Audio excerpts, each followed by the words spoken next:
Bonjour à tous et à toutes. Vous savez que quand on est atypique, quand on a un fonctionnement un peu différent, voire complètement différent de celui des autres, on est partagé entre deux choses paradoxales. C'est-à-dire que, au départ, on croit que les autres sont identiques, fonctionnent de la même manière, mais en même temps, on se rend compte que ce n'est pas vrai. Mais on ne parvient pas à se persuader que ce n'est pas vrai et on continue à croire que les autres fonctionnent un petit peu comme nous.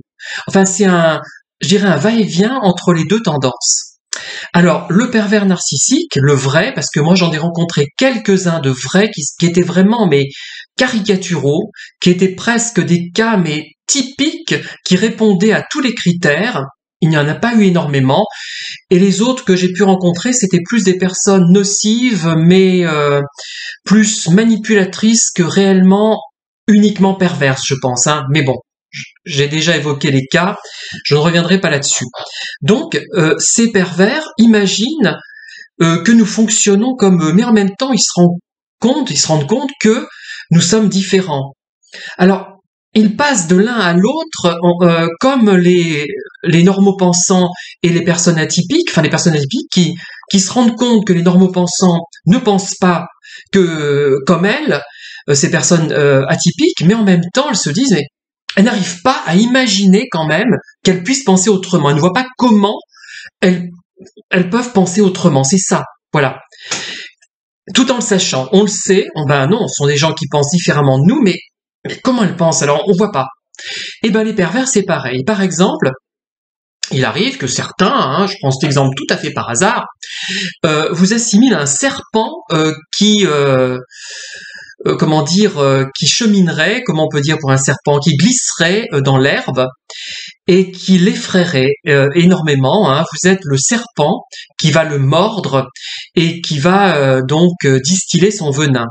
Pourquoi il pense ça? Tout simplement parce que vous avez avec lui soit une vraie relation amicale, avec les éléments affectifs qui vont ensemble, soit une vraie relation amoureuse avec l'affection qui est associée à cette relation. Voilà. Et eux, ça leur paraît étrange puisque lorsqu'ils ont une relation amicale ou amoureuse, elle est jouée, elle est singée, elle n'est pas réelle. Et c'est dans le but d'obtenir quelque chose. C'est dans le but de vous avoir sous son emprise pour oublier leur terrible vide intérieur, leur noirceur intérieure, tout simplement. Donc vous avez une visée fonctionnelle pour lui, voilà. Mais ils ne peuvent pas comprendre qu'on puisse aimer amicalement ou amoureusement sans contrepartie. Et par conséquent, vous leur faites peur, tout simplement. Et quand ils vous disent que vous représentez un serpent dans l'herbe, ce n'est pas forcément un manque de sincérité, au contraire, c'est très sincère, et ce n'est pas forcément pour vous faire du mal. Bon, effectivement, ils peuvent penser vous faire du mal en vous disant quelque chose de négatif, de peu amical, en vous comparant à un serpent. Bien sûr, ce n'est pas très agréable d'être comparé à un serpent, venimeux surtout, mais ils sont sincères. C'est ça qui est assez marrant, parce qu'ils se disent, mais si tu es amical avec moi ou si tu as un comportement amoureux à mon égard, c'est que tu fomentes un complot, tu veux me faire du mal, il y a quelque chose qui ne va pas, ce n'est pas normal. Voilà.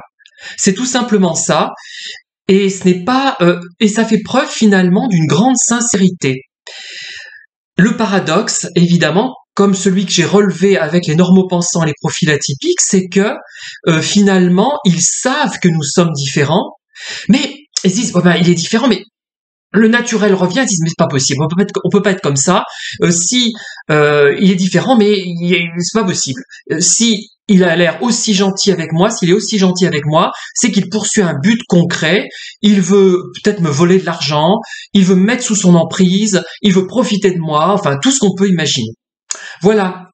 Merci de m'avoir écouté. À très bientôt pour de nouvelles vidéos.